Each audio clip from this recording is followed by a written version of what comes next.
farmer Knut Lindback, Lake Kjolmjärv is key to his way of life. He drinks from it, eats from it, and uses it for daily travel.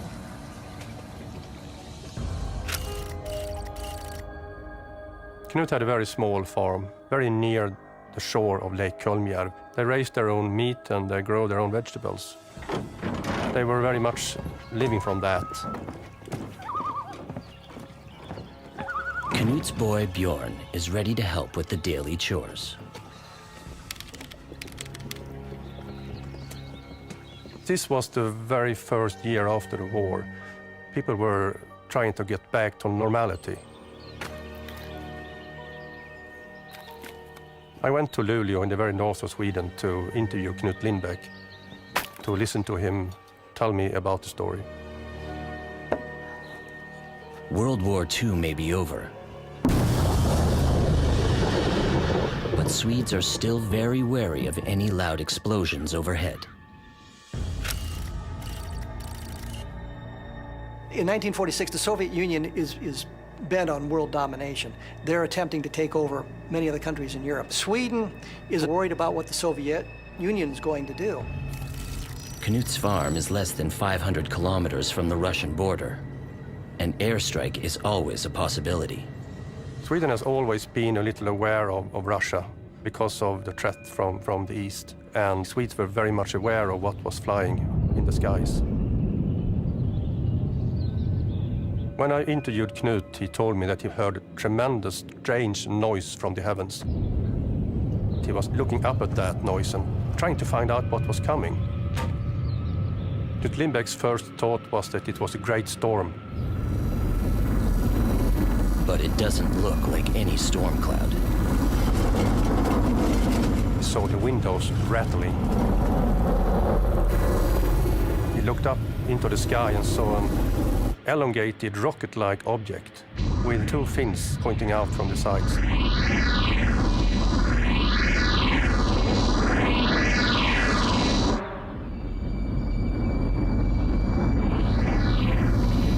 Sweden still remembered the war and the V-bombs that Nazi Germany sent over Sweden. But those rockets were aimed at major cities. Kjolmjärv is in the middle of nowhere.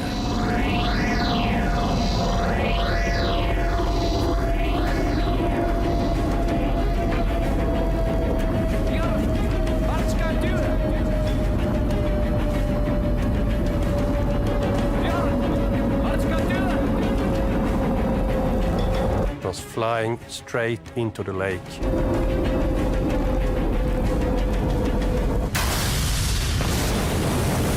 A blast wave causes a violent ripple effect.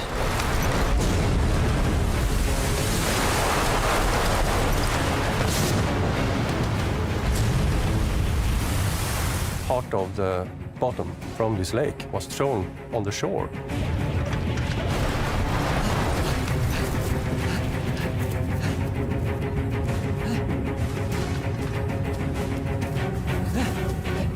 Björn, är du okej?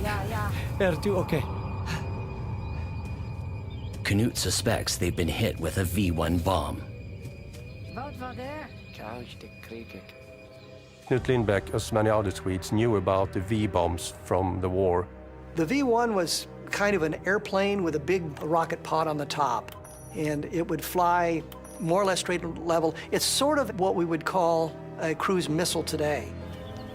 But according to Knut, the object didn't look like a V1. Knut Lindback described to me a very strange formation, really. It was not as you would expect, a pointed nose. It was a stubbed nose on this object. Knut decides to row out to the point of impact. Knut told me that he was really startled about this, but he was also curious. He wanted to know what had crashed into the lake. Given the massive collision, Knut expects to find the waters littered with pieces from the shattered object. When V-bombs crashed in Sweden, there were 2,000, 3,000 kilos of debris to be found. But there was nothing of that sort. Not a scrap of metal. Nothing. Since Lake Kjolmjarv is only 2 meters deep, Knut checks to see if he can feel any debris below the water. If you're looking at the bottom of a lake and you see something fall into the lake and it's heavy enough and it's traveling deep enough, it may bury itself in the silt at the bottom of the lake. So you would probe around with an oar, as Knut Lindbäck did.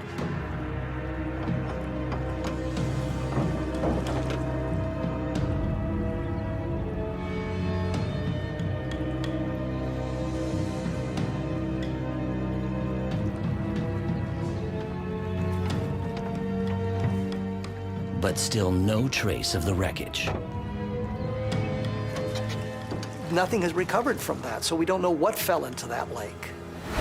The mystery extends beyond Lake Kjolmjarv. The crash on July 19th was one of 4 crashes within 5 hours. Without exception, all of them land in remote lakes. And that's very strange because Sweden is, as many other countries are, not only lakes, you know. Some of them should have crashed on land. Wat hadden we daar? Daarvan zijn Gentig dead. To me, this is an enigma. This is a puzzle. It doesn't fit with rockets. It doesn't fit with really anything that we could suggest today.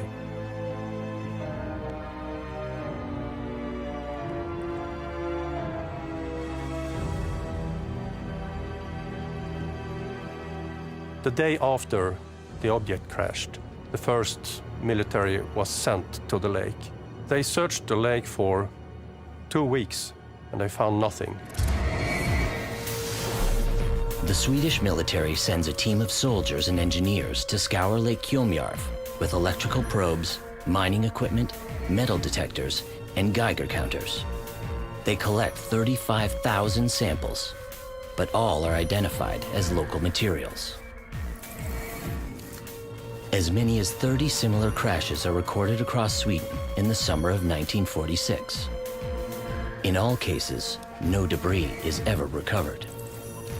Because they leave no trace behind and are never identified, the Swedish military classify these mysterious objects as ghost rockets.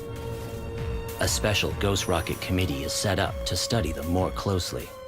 While the committee determines that some of these sightings are in fact meteors, others, like the sighting at Lake Kjolmjarv, remain unexplained.